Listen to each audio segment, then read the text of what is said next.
Go.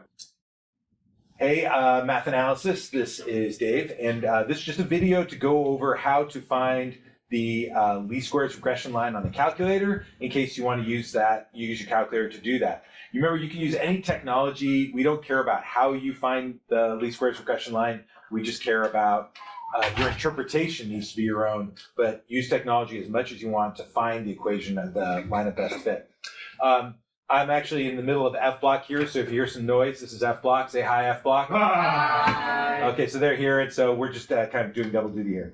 So I have, I actually already have some data in here. You all have your own data. This is actually from the state math contest that I was helping check the answer key for them. So I was doing that over the weekend, and so I've got some data here in L1 and L2, but you'll have your distance and airfare in your L1 and L2. Remember to do that, you just hit stat and then edit and then put it into L1 and L2 and you've got your data in there. And then once you've got your data entered to find the least squares regression line, I'm going to quit out of this window because I don't want to look at the spreadsheet. And then I hit stat, and I'm not editing my stats. I already have my stats. I want to calculate, so I move over to calculate, and it's linreg. It's number 4. We did this in class, but it wasn't something that was on the test or anything, so you haven't practiced it at all, and that's why we're making this video. So it asks you what your X's and Y's are. If you're on a TI-83, anybody on an 83? Okay, if you're on an 83, you'll have to ask me about how to type this in, because it doesn't have this little cheat sheet here to make sure everything's right. Make sure your X's and Y's are the correct lists. Or if you want to change the list, if you have more data, you have to hit second. Like if I wanted L3 for my X's, you have to hit second and then the number 3 to do it. You really need like big L and then little 3 down below. And Christine is saying hi now, and she's hello. Happy Friday, everybody. You've got this. Sorry, we're also recording a video, so you're on the video also. All right, so there we go. All right, so I'm at L1 and L2. Frequency list, we did that when we had a frequency table, but you're not really going to have that because you're not going to have like a bunch of cities with the same distance or the same price. Like you're just going to have one list, and so frequency lists just leave blank, and you don't need to put anything in stored regression equation. If you're curious about that, please ask. And then you hit calculate, and it'll find the equation of the line of best fit for the data. Remember, my data here is not distance and airfare. It's actually like record times for an Olympic event or something like that. It has nothing to do with your one. So my slope is actually negative because A is the slope and my y-intercept is 11. Your numbers are going to be wildly different from this, I imagine.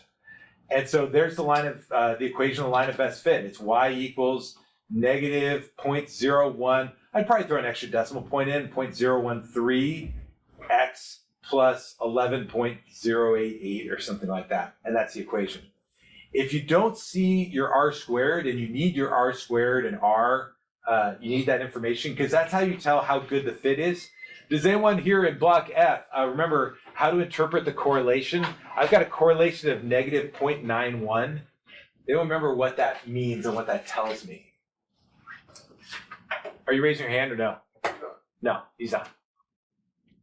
Okay, so it's negative. That tells you one thing. It tells you it's a negative correlation. So you've got a negative slope to the data.